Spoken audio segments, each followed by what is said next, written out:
हम organometallic compounds के बारे में पढ़ रहे थे। उसके अंदर हमने लिथियम के, फिर उसके बाद एल्यूमिनियम के ऑर्गेनोमेटेलिक कंपाउंड्स है वो देख लिए थे। उसके बाद जो नेक्स्ट ऑर्गेनोमेटेलिक कंपाउंड आता है वो उसका आता है, वो आता है टाइटेनियम का। ऑर्गेनोमेटेलिक कंपाउंड ऑफ टाइटेनियम, इसका ऑर्गेनोमेटेलिक कंपाउंड के रूप देखना ये इंपॉर्टेंट है, ठीक है। क्योंकि जो टाइटेनियम का ऑर्गेनोमेटेलिक कंपाउंड है ये किस रूप में यूज होता है, ये होता है जिगलर नाटा कैटलिस्ट।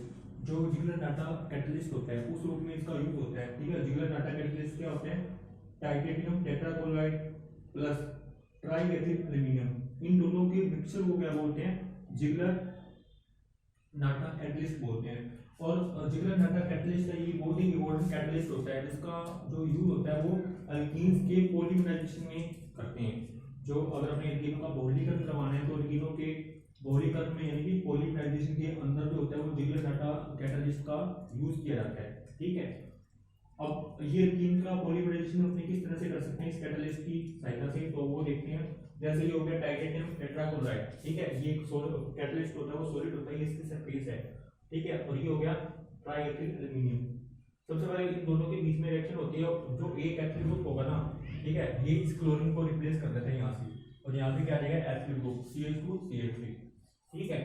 उसके बाद आपने अल्कीन्स का क्या करना है, पॉलीमराइजेशन। तो इसकी क्रिया आपने कोई भी किए नहीं उसके साथ कराएंगे, जैसे मैंने यहाँ पे लिया अकीन, ठीक है। तो सबसे पहले तो क्या होगा, जो अकीन होगी ना वो इस कैटलिस्ट के साथ क्या करेगी, अपने पाई इलेक्ट्रॉन के द्वारा पाई कॉम्प्लेक्स का फॉर्मेशन करेगी, ठीक है। अपने पाई इलेक्ट्रॉन द्वारा यहाँ पे क्या करती है, पाई कॉम्प्लेक्स का फॉर्मेशन करती है। और उसके बाद क्या होता है, इस पाई कॉम्प्लेक्स से, ठीक है, यहाँ पे तो ये पाई कॉम्प्लेक्स है, उसके बाद क्या होगा, यहाँ ये वाला बॉन्ड यहाँ से ब्रेक होगा और ये वाला बॉन्ड जो होता है वो इस कैटलिस्ट के साथ बनेगा, तो ये बनेगा एक सिग्मा कॉम्प्लेक्स, ठीक है। CH2 जो हो गए दोनों CH2 है वो इस कैटलिस्ट के साथ क्या हो जाएंगे, बाइंड हो जाएंगे, ठीक है। उसके बाद क्या होता है, अगले स्टेप में क्या होता है कि ये वाला बॉन्ड यहाँ से ब्रेक हो जाएगा, ठीक है, और ये वाला जो CH2 है वो जुड़ जाएगा यहाँ इस CH3 के साथ, ठीक है।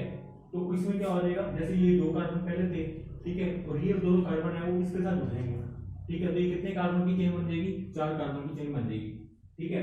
उसके बाद फिर अपने क्या लेंगे, दूसरा क्या लेंगे, अकीन का मॉलिक्यूल लेंगे, क्योंकि अपने अकीन को पॉलीमराइज करना है। तो दूसरा यहाँ पे अपने एन अणु किसके लेते हैं, अकीन के लेते हैं। फिर अपने दूसरा अकीन का लेंगे, ठीक है। फिर वापस क्या बनेगा, पाई कॉम्प्लेक्स बनेगा, सिग्मा कॉम्प्लेक्स बनेगा। फिर यहाँ पे कितने CH2 मॉलिक्यूल हो जाएंगे, यहाँ पे 6 हो जाएंगे, फिर 8 हो जाएंगे। इस तरह से क्या हो जाएगा, अकीन का पॉलीमराइजेशन जो होता है वो इस कैटलिस्ट की अपने सहायता से करवा सकते हैं, ठीक है। तो ये इंपॉर्टेंट कैटलिस्ट होता है, ठीक है। और ये आपका इंपॉर्टेंट ऑर्गेनोमेटेलिक कंपाउंड है टाइटेनियम का, जो कि जिगलर नाटा कैटलिस्ट के रूप में काम आता है, और उसका यूज जो होता है वो अल्कीन्स के पॉलीमराइजेशन में होता है। और अल्कीन्स का पॉलीमराइजेशन जो होता है वो किस तरह से होता है, वो इसकी मैंने आपको मैकेनिज्म के बारे में बता दिया, ठीक है। उसके बाद जो अपना नेक्स्ट टॉपिक आता है वो होता है होमोजेनस हाइड्रोजनेशन, ठीक है, होमोजेनस हाइड्रोजनेशन, ठीक है। तो इसमें अपने एल्कीनों का क्या करवाते हैं, होमोजेनस यानी कि समान क्या करते हैं, समान हाइड्रोजनीकरण करवाते हैं, ठीक है। एल्कीनों का जो समान हाइड्रोजनीकरण है, होमोजेनस जो हाइड्रोजनेशन होता है वो होता है वो जो स्क्वायर प्लेनर कॉम्प्लेक्स होते हैं, स्क्वायर प्लेनर कॉम्प्लेक्स की सहायता से अपने करते हैं। उसके अंदर जैसे अपने एग्जांपल ये बहुत ही फेमस कैटलिस्ट होता है जिसका नाम था विलिकंसन, ठीक है, विलिकंसन कैटलिस्ट, ठीक है। ये जो विलिकंसन कैटलिस्ट होता है इसकी जो आकृति होती है वो क्या होती है, स्क्वायर प्लेनर होती है, और इसमें जो धातु होगा, मेटल होगा, उसका विन्यास क्या होता है, D8 विन्यास होता है, और आकृति इसकी होती है स्क्वायर प्लेनर, ठीक है। और विलिकंसन कैटलिस्ट का जो सूत्र होता है वही होता है क्लोरो, ठीक है, ये क्लोरो है, ठीक है। उसके बाद ये 3 अणु किसके नहीं है यहाँ पे, ट्राइफेनल फॉस्फेट के, तो इसका नाम जो होता है वो क्या होता है, क्लोरोट्रिस। इसका नाम क्या हो जाएगा, क्लोरोट्रिस, क्योंकि 3 अणु किसके हैं, ट्राइफेनल फॉस्फेट के, तो क्लोरोट्रिस, ट्राइफेनल फॉस्फेट। और इसमें धातु क्या होता है, रोडियम, RH का मतलब होता है रोडियम, ठीक है। इसको भी अपने क्या बोलते हैं, विलिकंसन कैटलिस्ट बोलते हैं, ठीक है। जिसमें जो रोडियम होता है उसका जो कॉन्फ़िगरेशन होता है वो क्या होता है, D8 होता है, ठीक है। D8 विन्यास होता है और उसकी आकृति कैसी होती है, वर्ग समतलीय होती है, ठीक है। और ये जो विलिकंसन कैटलिस्ट होता है जिसका नाम क्लोरोट्रिस, ट्राइफेनल फॉस्फेट, रोडियम है, ये किसका काम करता है, ये होमोजेनस, ठीक है, होमोजेनस हाइड्रोजनेशन यानी कि समान हाइड्रोजनीकरण इसका कम करता है। अब ये होमोजेनस हाइड्रोजनेशन है, यानी कि जो अल्कीन्स होता है, अल्कीन का होमोजेनस हाइड्रोजनेशन कैसे करेंगे, तो उसकी ये नीचे क्रियाविधि लिखी है मैंने। सबसे पहले क्या होता है कि ये जो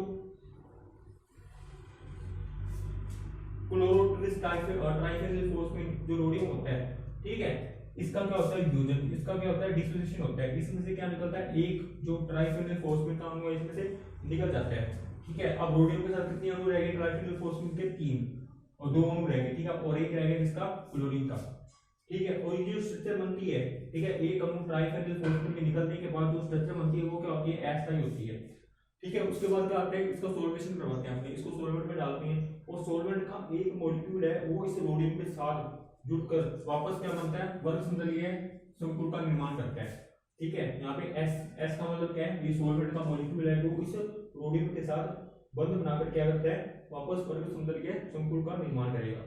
उसके बाद क्या करवाना आपने, उसके बाद इसकी क्रिया करवाते हैं हाइड्रोजन के साथ, क्योंकि आपने हाइड्रोजनीकरण करवाना है अल्कीनों का, तो ये कैटलिस्ट होता है। सबसे पहले ये कैटलिस्ट है वो अपने साथ हाइड्रोजन को बाइंड कर लेता है, तो इसकी रिएक्शन अपने एक अणु हाइड्रोजन के साथ करवाते हैं, यानी कि हाइड्रोजन के दोनों परमाणु जो होंगे वो इस रोडियम के साथ रोडियम की सरफेस पे क्या हो जाएंगे, बाइंड हो जाएंगे। और यहाँ पे जो इसकी स्ट्रक्चर बनेगी वो कैसे बनेगी, ऑक्टाहेड्रल, ठीक है। पहले क्या थी, स्क्वायर सिलेंडर थी, उसके बाद बन गई ऑक्टाहेड्रल, क्योंकि दो अणु किसके आगे हाइड्रोजन के, तो टोटल रोडियम के साथ कितने ग्रुप हो गए, 6, तो मतलब इसकी स्ट्रक्चर कैसे होगी, ऑक्टाहेड्रल। उसके बाद आपने अल्कीनों का क्या करवाना है, हाइड्रोजन का, तो उसके बाद आपने इसकी रिएक्शन करते हैं अल्कीन के साथ, ठीक है। कोई भी अल्कीन ले सकते हैं, RCH डबल बॉन्ड CH2, कोई भी अल्कीन ले सकते हैं, यहाँ पे अल्कीन तो ठीक है, ब्यूटीन कोई भी, ठीक है, इसका हाइड्रोजनीकरण करवाएंगे। तो सबसे पहले क्या होगा कि ये जो अल्कीन है, ठीक है, ये अल्कीन जो होता है वो इस कैटलिस्ट के साथ क्या बनाएगी, यानी कि इस रोडियम के साथ क्या बनाएगी, पहले पाई कॉम्प्लेक्स, ठीक है, क्योंकि अल्कीन के अंदर क्या होते हैं, पाई इलेक्ट्रॉन होते हैं, पाई इलेक्ट्रॉन कंटेनिंग क्या होते हैं, ऑर्बिटल होते हैं, जो इस रोडियम के साथ क्या ओवरलैपिंग करके क्या बनाते हैं, एक पाई कॉम्प्लेक्स का निर्माण करेंगे। सबसे पहले क्या बनेगा, अगले स्टेप में पाई कॉम्प्लेक्स का निर्माण होगा। उसके बाद क्या करना है, ये जो पाई कॉम्प्लेक्स बना है उसके बाद क्या होगा कि इसमें जैसे यहाँ पे 2 हाइड्रोजन जुड़े थे मैंने, ठीक है, इनमें से एक हाइड्रोजन परमाणु है वो अल्कीन के साथ जुड़ जाएगा, ठीक है, यहाँ इस अल्कीन के साथ जुड़ गया, ठीक है। तो अब यहाँ पे रोडियम के साथ कितने ग्रुप रह जाएंगे, ठीक है। अब रोडियम के साथ 5 ग्रुप रह जाएंगे, ठीक है, एक दो तो क्या होंगे ट्राइफेनिल फॉस्फेट होंगे, एक क्लोरीन एक हाइड्रोजन रह जाएगा, और एक जो होगा वो क्या हो जाएगा RCH2CH2, क्योंकि यहाँ पे क्या था RCH डबल बॉन्ड CH2 था, अब यहाँ से एक हाइड्रोजन आपने यहाँ जोड़ दिया तो क्या बन गया ये RCH2CH2, ठीक है, ये बन जाएगा। उसके बाद क्या होगा, वापस इसका आपने क्या करना है, सॉल्वेशन। अब देखो इसमें रोडियम के साथ कितने ग्रुप जुड़े हुए हैं, 5, ठीक है, 2 2 4 और 5, तो इसकी आकृति कौन सी होगी, इस ये जो कौन सी आकृति में होगी, ये होते हैं ट्राइगोनल बाइपिरामिडल शेप में होते हैं, ठीक है। उसके बाद इसका सॉल्वेशन, वापस सॉल्वेशन करवाते हैं, तो रोडियम के साथ क्या होगा, वापस एक सॉल्वेंट का अणु आके जुड़ जाता है। जब इसके साथ वापस सॉल्वेंट का अणु जुड़ेगा तो रोडियम के साथ 5 कितने ग्रुप हो जाएंगे, 6 ग्रुप हो जाएंगे, ठीक है। तो वापस इसकी आकृति कैसी हो जाएगी, ऑक्टाहेड्रल हो जाएगी, ठीक है। और उसके बाद जो लास्ट स्टेप है, लास्ट स्टेप में क्या होगा कि इस रोडियम के बाद जो एक हाइड्रोजन था, एक हाइड्रोजन तो यहाँ जुड़ गया था अल्कीन के साथ, एक हाइड्रोजन बचा था, वो एक हाइड्रोजन है, ये दूसरा, ये जो एक हाइड्रोजन है ये किसके साथ जुड़ जाएगा, ये RCH2CH3 है ना, उसमें से CH2 जो ग्रुप है ना, CH2 ग्रुप के साथ जुड़ जाएगा, ठीक है। और क्या निकल जाएगा RCH2CH3, ठीक है, ये निकल जाएगा, गैलप हो जाएगा, और बाकी जो रह जाएगा अपना वापस ये वाला बन जाएगा जो पहले था, ठीक है। इसमें क्या होगा, रोडियम के साथ क्या होंगे, 4 ग्रुप होंगे, 2 ट्राइफेनिल फॉस्फेट के होंगे, एक क्या होगा सॉल्वेंट का होगा, और एक क्या होगा क्लोरीन होगा, तो ये रहा, ठीक है। फिर वापस इसका अपने हाइड्रोजन के साथ क्रिया करवाएंगे, फिर अल्कीन के साथ। इसी तरह से क्या होगा, अल्कीनों का अपने अल्कीनों का जो समान हाइड्रोजनीकरण है वो अपने इस कैटलिस्ट की सहायता से अपने करवा सकते हैं, ठीक है। और इस कैटलिस्ट का नाम क्या रखना है, इसका नाम होता है विलिकेसन कैटलिस्ट, और इसका फॉर्मूला क्या होता है, इसका जो नाम होता है वो क्लोरोट्रिस ट्राइफेनिल फॉस्फेट रोडियम होता है, यानी कि इसमें रोडियम के साथ 3 तो क्या होंगे ट्राइफेनिल फॉस्फेट के अणु होंगे, और एक क्या होगा क्लोरीन का अणु होगा।